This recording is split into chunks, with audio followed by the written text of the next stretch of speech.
My life has been turned upside down and backwards many times. So many times, in fact, that I wonder why the twists seem to take the shape that it has so repetitively. With the last several years culminating in several life changes that started when I was a child. Introspection set in, and I began to really sift through the years seeking answers, or at the very least, some kind of clues. Nearly going blind will do that to you. Nearly dying several times didn't seem to be the ticket. But those are tales for another time.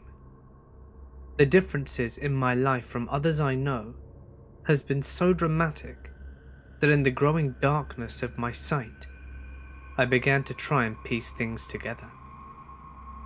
I was always different. Going back into my memories, the differences begin right away. No one else I know can remember their first steps, getting their diapers changed, the distaste for the feel of plastic pants over their underpants as they are potty trained, the first feel and silence of being sat in a depression of snow at 10 or 11 months. I could read well before entering kindergarten because of my mother's teachings, since she labelled everything with the same name of the thing in our shared bedroom, even in my crib. Yes, I can clearly remember those times, even the abuses my parents and elder siblings sent my way, though those didn't ramp in intensity until after I was back home and turned 6 years old. Forgive me, I'm getting slightly ahead of myself, but with reason, as you will eventually find out. As to the blindness that I avoided, which you've undoubtedly been asking yourself about, trauma-induced cataracts from concussive impacts to my head, from beatings and car accidents. No, not when I was driving. These happened when I was a child, and before the law and normal use of seatbelts stepped in to protect us from ourselves. Now, needless to say, this is all completely true. I know you'll all wonder if this is the case. As I am a child of two nations, born in the US, this means a large amount of my cultural background goes into the sum of my parts, with a Cuban father and a mother from England. You can see what an amazing contrast there would be between the two parts of my family. The differences are so vast, with one half being very spiritual, Santeria being a large part of the religious makeup of the Cuban side, and on the other is the Celtic influence of my mother's family, with deep ties to the old faiths of the islands of the United Kingdom, all the way back to the old religion of pagans and druids. As a baby, I never knew how protected I was by my tías, which means aunts in Spanish, and their diligence to keep the house that we lived in safe from the other world that they knew was there, and feared terrifically in fact. Constant blessings, use of camphor, holy water, and cleansing with incense happened all the time. They kept my dreams untroubled, and I feared the dark only because I could not see. Eventually we moved, and the home I would grow up in did not have any of those benefits, as I began to see things in the darkness most easily. Aside from feeling things, when I was near something spiritually active at a distance, I could see things too. Take for example my Uncle Mickey and his wife Olga. As a little child, we'd go there all the time because Auntie Olga was my godmother. Her mother lived with them, but had her own room, and was very old and in not the best of health. But she had an aura about her that said that she was kindly, and wished that she could do more when my brothers and sisters and I came to visit than just sit in her room or lie in bed. Sometimes, she'd be too exhausted to get out of bed, and we would have to play quietly on the other side of the house on the covered porch. I had a habit of wandering off and going places that I was told not to go, following feelings that seemed to draw me. In fact, sometimes I would wander blocks away from home or from parks, scaring my family silly. I would go to my tia Olga's mother's room, and as I'd walk in, a man standing next to her bed would look up and smile at me most of the time. My memory of him is hazy now, as it is of her, but I remember dark but warm eyes, steely grey hair swept back and slicked back down to keep it neat with a light blue guayabera.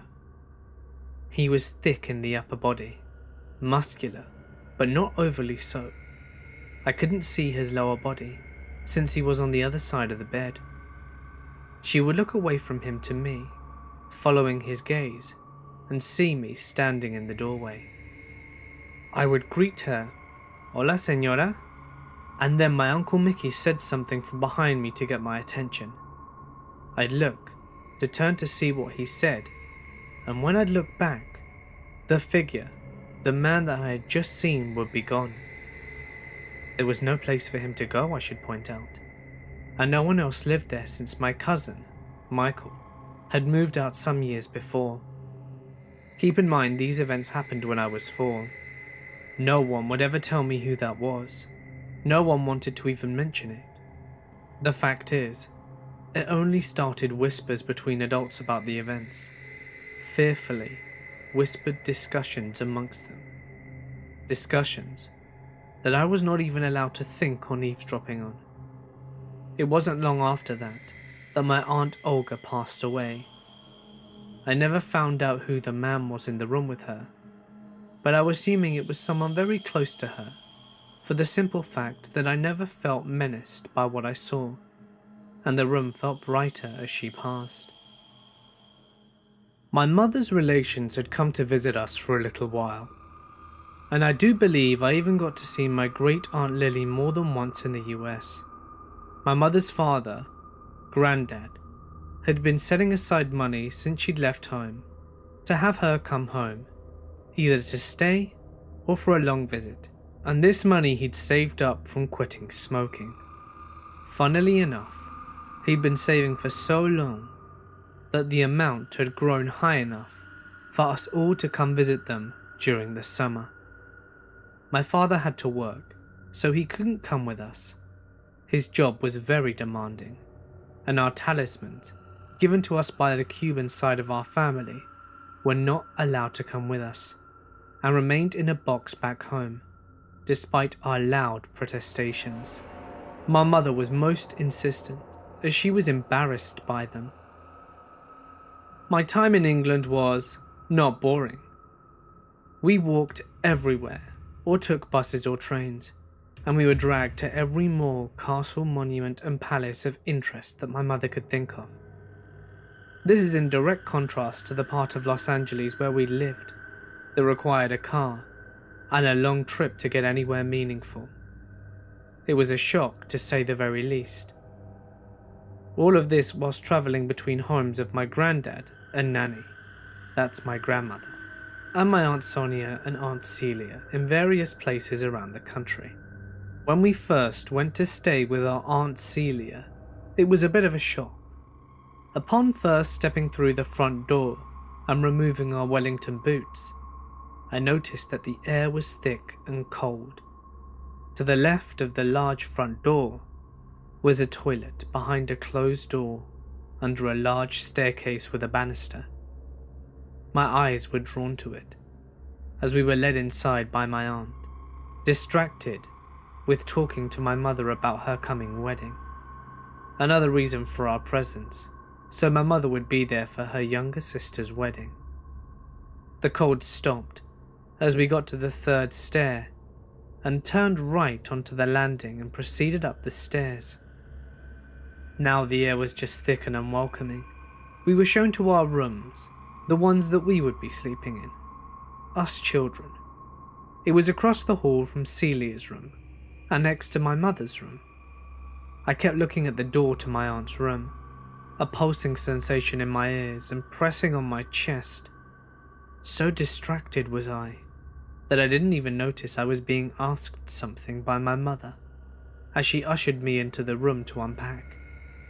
Celia smiled at me as she opened the door to her room. Something about getting into her regular clothing, now that she was not travelling anymore that day. I looked past her into the room, with eyes wide, and the feeling of dread growing. She saw my curiosity. "What is it, Sean?" she asked. I looked past her shoulder into the room. Past her. I could see her bed and nothing else. I looked back at her as she entered the room, and then walked out of sight to the right towards what I would later learn was the walk-in wardrobe. During this, she crossed my view of the bed, and when it was clear enough again, I saw something that chilled me to the marrow, and the pressure came back enough to make me gasp. There, in the bed, now, sat an old woman in a sleeping cap and nightgown that looked like someone out of the 18th century. Her hair was grey and tied up in the cap. Her skin was parched and wrinkled. She couldn't have been older than 70. The woman was sitting there in the bed, looking in the direction that Celia had walked out of my field of view. Then slowly she turned to look at the doorway. It seemed at the time that she was turning her head at the sound of my gasp. Her eyes were angry and unwelcoming. At that moment, my sister and mother walked past, breaking my line of sight. As they walked past to go down the stairs to get the rest of their suitcases and unpack, I stood frozen, my brother asking me what was wrong as they walked by. And after they'd passed, the woman was nowhere to be seen. I told no adult, nor my sister, as I remembered the response seeing things like this had gotten me in the past. I confided in my brother only, and he told me that he hadn't seen anything. He proceeded to tell my mother and sister all about it. During the rest of our stay, I kept my eyes averted from her room so that I wouldn't have to risk seeing that woman again, and refused to use the upstairs bathroom, and I'd have to pass her and risk seeing or feeling her presence again. My grandparents' flat had no oppressive feel to it, but there was a ghost all the same. A figure would walk into the bedroom where my brother and I slept, look around, and then leave. He was dressed in an odd helmet, shaped like a brimmed soup bowl, with a chain strap and a strange heavy jacket, with leather buckles that looked water resistant. I could never see his feet, as it was always too dark in the room. As the man entered, he always seemed to bring light with him, almost as if he glowed mildly. Otherwise I would not have been able to see much of him in the middle of the night. I have no idea if I woke each time he came, but when I did wake, it was usually prefaced by that feeling that I thought my mother had just walked up to check in on my brother and I, which she did now and again. It's important to note that my mother had a fear for graveyards. She's been tracing our family tree for ages, and this meant that we were usually dragged to find headstones with her maiden name on it. One particular grave near my grandfather's flat was apparently where my great-grandparents were buried. The graveyards were never empty of people walking through and looking around. We'd be there many times, clearing the weeds and bracken from the shared grave of my great-grandparents and placing flowers there before I asked my mother why so many people were milling about. Her answer was, "I don't know, Sean, what people?" She asked as she looked around, finally paying attention to what I asked her. As the youngest in the family, I'm rarely listened to, and almost everything I say was dismissed outright or ignored. Never before had I wished that my mother had ignored my question. I looked up at the people who were walking amongst the graves and pointed at them. Specifically, I pointed to a girl with reddish hair tied up in a pink ribbon, that was wearing a light sweater and a dress that dropped to her knees. We were in our rain gear, and this girl and all the others were not. They were all in different attire. They looked dressy, such as suits and dresses, whilst others were dressed casually. Some looked like they were dressed in the current clothing style. Some were considerably older. I had not noticed it from before that moment. Further, not a single one of them had an umbrella or rain gear of any kind. It was at that moment that I realized two things. Ghosts can appear in the daylight and outside, because as a child, I assumed that being outside and being daytime meant I was safe from them. But I was wrong. These ghosts had suddenly become aware of me, all of them, as if they were discomforted at scaring me. They all turned to look at me with an impassive expression on their faces, except for the girl I pointed at, and then each of them turned away and faded from sight. It was almost as if they had pulled a screen in front of themselves, or stepped from one room to another by changing the focus of their attention. The girl with the reddish hair and the pink ribbon, she didn't disappear. Instead, she smiled and stayed fairly close, listening to our conversation and watching, all in a completely non-threatening manner. No one seemed to notice her throughout the whole time we were there, which I was eager to cut as short as possible. Threatening or not, I was leery of her and unwilling to let her be close, always keeping my mother between us. I have no idea who she was, and I was too scared to find out or even try to talk to her. Funnily enough, the church for that graveyard is where my Aunt Cecilia was married that summer. That's where my grandfather was buried when he died of a massive heart attack in his flat in August, just after my mother's birthday. And no, I never saw him again. His spirit, despite staying in the flat for many more days, never came to me. Nor, might I add, did the man in the helmet ever appear for me again. I'm sure most of this seems innocent as far from dangerous for you guys, but you have to see it from the point of view of a 5-year-old child. Not only that, you'd have to understand that before this, I'd never encountered so many so often. I'd only ever seen things swirling or faces peeking out of my closet. But there was so much to be seen in England, ever more so. Though we stayed with the relations, we never went to stay with my Uncle Billy.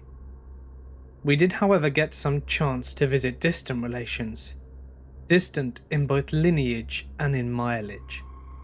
One set was in Scotland, and with nothing spiritually noteworthy to say, except that I felt safe, almost as if I were back in my old home, as though something was protecting me. But the scariest experience I had was visiting our cousins Glenys and Roy. They were a nice couple, with a home that had a past, that had no clear answer for. At my aunt's wedding, we were told by my Aunt Celia about the ghost of the bed. It was an antagonistic spirit that menaced with only male adults that slept in the bedroom, shaking them with shrieks and attacking them in other more painful ways.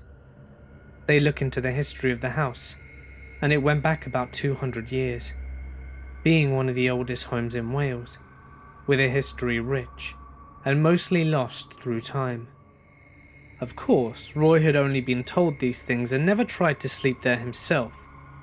A friend of his had tried and left in the middle of the night, never to return. No one stepped forward with more information as to why the spirit did what it did, whether it was male or female, or what had brought its darkness into the home in the first place. All this was recounted by Celia with dark glee, as she looked onto the paranormal, terrified at what I might end up seeing. The trip to Wales was long and arduous, as we had to stay on the train for several hours and make a few changes and then ride a bus. Before it was all over, I had been menaced by my sister and brother with the idea of ghosts in the house. Ghosts they didn't believe in or could see. Menaced with the idea of being put into a bedroom I was so scared of sleeping in. You know that that's how it is with children. We're going to put you in there, Sean. We're gonna make you sleep upstairs with the ghost.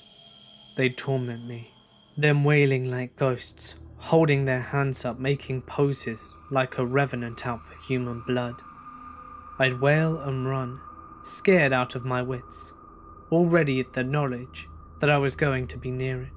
Certain, in fact, despite my mother's claims that they wouldn't, and that they wouldn't make me sleep in that accursed room. I passed out on the last bus, despite trying to stay awake in order to make sure I was able to make certain that I was not put in the wrong room. My siblings had a nasty habit that once they knew about the ghosts I could see, they'd lock me in closets just to hear me shrieking in the dark, and it was sometimes not void of others.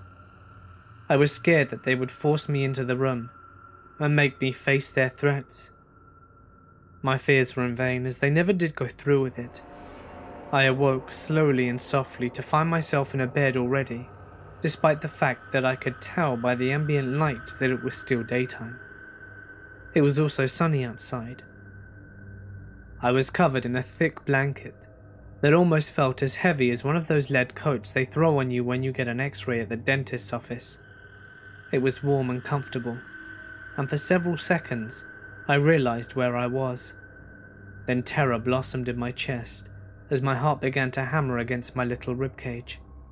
I sat up, struggling under the weight of the blanket. Sitting up, I looked around the room. The bed was old, and I could hear the spring shafts as I did. The headboard was metal, rather like the kind that you see in old movies of hospitals, but it was much larger and wider. It seemed so large to me at the time, disproportionately big for a child of my small stature. To my right was a window within the pull-down, shade drawn from the lintel to within the inch of the sill. I could tell the window was open because of the way the shade moved slightly now and then from the air flowing around it, causing the sun that was coming in to vary in intensity. Under the window was a low chest of drawers made of dark stained wood. It looked antique and sturdy, and to my left was a tall dresser that was at least 4 feet high but with no mirror on it, also made of dark stained wood, that made me feel frightened for some reason by the lack of mirror. Directly besides the bed on the left was a nightstand made of lighter wood with a single drawer in it. I heard the sound of my family downstairs laughing loudly at something. It seemed to come up to me, as if to mock me, teasing me. Almost like I were put there on purpose or to test me, to torture me and to expose my fears. But after all, to them it was not real. It was explained away as imagination. How many times by my mother since coming to England? I'd lost count, and I could hear my brother and sister laughing at something. The low voice of Roy interjecting something now and again between the bursts of laughter. Well, I thought, I'll show them. I'll get away. I'll call them stupid and mean for trying to scare me and laugh about me, always picking on me, the smallest of the family, the butt of their insults and tortures. How many times had they locked me in a closet, with things reaching for me in the dark, or in a room with ghosts that could see me as well as I could see them, all in the name of helping me get over my fears. Tears began tracing down my face as I thought of this, but now they intensified from drops to streams that blurred my sight as my horror and feeling of betrayal intensified. My cheeks were soaked and stung slightly from the hot, salty tears. I moved to get up, but paused. I felt it then. Through the whole of my body I felt it, like suddenly I was deep underwater. The pressure was intense, and almost like a nightmare in intensity. Like drowning out of water, sinking deeper and deeper every second. The crushing feeling, growing tighter and tighter around me, pressing on my little chest. My shoulders creaked as they were forced into my body, and my wrists were crushed into my stomach, almost as if a gigantic hand was gripping me. Looking back now, I have no idea how I survived. I tried to move, but my arms could not defend whatever it was that held me. Another chorus of laughter from underneath the door drew my attention downwards, and I could see the gap beneath the door, with the light from the hallway illuminating a small patch of wooden carpet and the edge of the rug on which the bed sat on. Fighting to draw enough breath to scream for my mother, all I could do was sip the little air at the time into my lungs and let it out. I tried to make noise, little gasps for help, "Mummy," and calling for my sister and brother. But looking back, they couldn't have been louder than a whimper. They were far from where I was, and downstairs, and they would probably ignore me if they could, as they usually did. I felt betrayed, as well as terrified beyond comprehension, but it wasn't even close to what I was in for. A sound, distant but persistent and strange, reached my ears, and then in the silence of the room, it didn't echo. It seemed as though the sound was sucked away as soon as each sound finished. It grew steadily louder, and by the time I could tell it was getting closer, the grip hadn't lessened on me, and in fact, began to push down so my little legs were bent at painful angles on the bed. The springs squeaked in response to my downwards pressure into the bed, and then I heard my mother say, "I think I heard Sean upstairs. I'll check on him later," going to step out for a cigarette, and it trailed off, as she must have gone outside. The sound of the door opening and closing, and then silence. They had all stepped outside, and I could now hear the sound of my brother and sister laughing distantly from the open window to my right. My right hip protested, the pain of being crushed in the semi-sitting position with my right leg splayed out on the right, and my left extended in front of me. The noise I'd heard now seemed emboldened at being alone in the house. I could finally tell, at last, what it sounded like. It was like a groan, only it sounded like a person groaning whilst inhaling rather than exhaling. And it didn't stop this time. It was inhaling and making the sound, getting louder and louder and closer, but I couldn't see from where. My eyes were now rolling around my sockets, searching every corner of the room to see if I could find the source of the sound, all whilst my mind was crying for my mother, my tears now soaking through the neck of my polo shirt in front of my chest. The groan stopped for an instant, and then began again, louder this time, as I sensed it was very near. I looked down at the doorway. Something had attracted my attention despite the new, burning pain in my chest. What attracted my gaze was the light from under the doorway, which was slowly going out. It was being blotted out, as if by shadows or something moving over the source of the left of the door to cover the light. Eventually the light was absorbed by a solid line of shadow, and I knew it could not have been a person. A person could not make this kind of completely eclipsing shadow over the light. There would be a shape of feet or legs or something. The sound was now just outside the wooden door, louder than before, and something more. It was not a single groan. It was the sound of several people. No, a chorus of them. And it sounded now almost like a painful gasping into air-starved lungs. Only it never paused to finish, taking the perpetual inward breath. The groan didn't sound like it stemmed from pain. No. It sounded almost like an engine getting going, as if it was drawing something it wanted into it. The louder it got, the more I hurt at the pressure of the crushing sensation. As I watched, the shadow over the light was taken by something darker, and it began to slide under the door. It was darker and fuller than before. I could see an amorphous mass sliding underneath the door that was darker than midnight, and it entered the room. The sunlight that came in and around the shade in the window grew dimmer.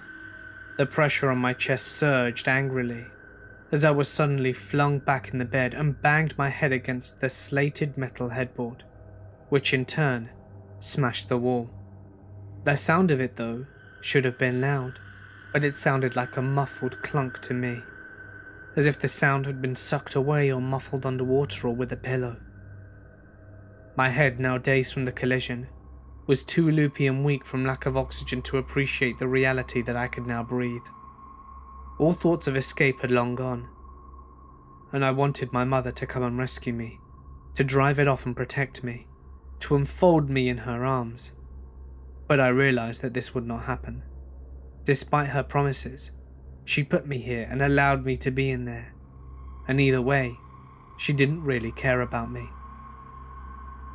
Blarily turning my gaze downwards, I watched the foot of the bed for signs as I prayed. Let me die fast so it can't touch me or take me. Please just let me die. I was so scared that all my limbs had gone cold from shock. The groaning started at an all-new intensity, revving upwards in the chorus of sounds, and my eyes grew wider in terror as the dark mass now surged upwards in the air as if standing. And it didn't even stop. It stood all spread out as if oozing into the air, sucking the warmth and oxygen from the room, the light growing dimmer and darker as I laid there, numbly panting in ultimate terror. My thighs grew hot as my urine burst free into my jeans and ran out of my pants and onto the bedding. The groaning changed, as if almost overjoyed, a triumphant tone, and it spread to the right and left like bat wings, reaching around to engulf me in its wicked hungry embrace. Please, please, please, please, I realized I was panting, begging as my tears blurred my vision. The mass moved to the bed, and it slowly began to engulf me. All I heard was the groaning. It filled my ears, and then seemed to crawl into my head and echo there. A fresh weave of tears made it all, so I saw a blur and the cold feeling in all my limbs. My head propped at a strange angle against the headboard, forcing me to watch as it closed in. The anticipation of its icy touch on my already cold skin repulsed me, and I began to shiver uncontrollably. Then, just before I knew it was going to touch me, my vision cleared, and I could see that it was about to touch my shoulders and embrace me. The noise it made surged one last time, bestial sounds of the predator about to make a kill. But it was all suddenly blotted out of the intense, white-hot agony on the top of my head. A burning, watery feeling that was very intense happened at the top of my head. Wave upon wave of heat. An agony, like the top of my head had just been sawed open with a welding torch. But it didn't fade, and it was as if the room filled up with blinding white light, so bright that my eyes had automatically been drawn to slits to protect them. The whole room was filled with it, except for the Stygian patch of nightmare before me on the bed. It had halted in mid-reach and was now illuminated completely. I could somehow tell it was in pain. Now I could see it entirely, and I wished to heavens I never did. The thing was made up of the faces, images and bodies, all black against black but easily discernible, all caught mid-scream or wail or groan, in some position of pain or writhing, contorted in agony, moving slowly within the mass, undulating to the tone of their own trapped misfortune, all moulded together into a thin sheet of ultimate darkness, pressed into a fabric of utter damnation. This thing wanted me to be part of it. I just knew it. And though what it was may have once been human and had the potential for love and mercy, all that was left was the desire to add more to its flock of tortured souls. I have realized since then that the faces I saw, the darkness that it was all merely a covering for the real force behind it, the thing hiding behind the curtain of souls. The light in the room intensified, and the burn to my scalp lessened at last, allowing me to move slightly. The mass leapt off the bed and seemed to be sucked under the door, all while thrashing left and right. It passed into the hallway, and the groaning sound receded as sounds from the outside and the light returned to the room. I could hear my siblings playing and my mother talking to Glynis about something. The light was dimming finally, and I looked around the room to see where it was coming from, weakly swiveling my head to try and find the glimpse of the source. But it was against the wall. Nothing should have been able to be behind me, and that's exactly where it always seemed to be. My strength, what little the light had imparted, was flooding out of me rapidly. The thing was gone and I wanted to escape and get out of the room. Now, reaching my right arm to the left edge of the bed, I tried to grab onto it and pull myself out. I failed as the last of the light and the burning sensation fled me. I tumbled out of bed, heading onto the floor. I don't remember hitting the floor. In fact, I don't remember what happened for the next 3 days. My next memories were that, heading away from the train station in her town and on our way to her house. It took a long time to piece together the story, but here's what I know. They thought I'd fallen out of bed after peeing on it on the first day. I'd gotten up, cleaned myself off, and my mother found me half-clothed trying to change the sheets. They fed us supper. I ate heartily at the wonderful food that Glynis had cooked, and then we'd gone to bed. Throughout it all, I acted normally. That was that, but I remembered none of it. Perhaps it was the shock. What I do remember was eating the Welsh cakes that Glynis had made herself. Even made me a snack to eat. That my brother didn't like them, and that my sister was trying to stay in shape for gymnastics. You can say I'm delusional, or that I'm not sane. You can say anything you like. I was never more scared than I was that day. Because I was a little boy, but I know what I saw. In case you're wondering, did it stay in that house? No. In fact, Glynis and Roy said that after we were there, during a visit to the US before they moved to New Zealand, someone across the street had died, and they figured it had gone to follow the person. Roy slept in the room once to make sure nothing had happened. I had a different take on things, but never spoke to them of what I knew. Wasn't worthwhile telling them that the thing followed me and made my life hell. Guilt never solved anything. I don't know what it was, I didn't care to name it. Give it a name if you need one, I couldn't care less. What I do care about is from that day, my life went different. It couldn't get to me, so my family turned dark. I don't know if it was the thing that wouldn't let the people sleep, or the tale that we were told. What I care about is that my family went from being what it was, to cruel and vicious. After we came home, the darkness got to my father.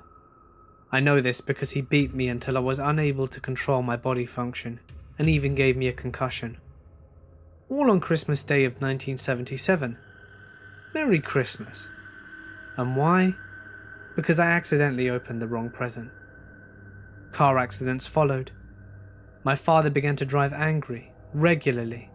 I nearly went through a windshield with a full backpack at age 9. The only thing stopping me was the fact that the window wasn't made to shatter.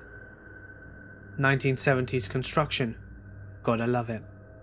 My mother began to regularly dish out damage to me because my siblings would blame me for things and wanted to see me get punished. My siblings began to use me as a whipping boy when they were upset. It made me feel worthless, and I withdrew from their presence as much as I could.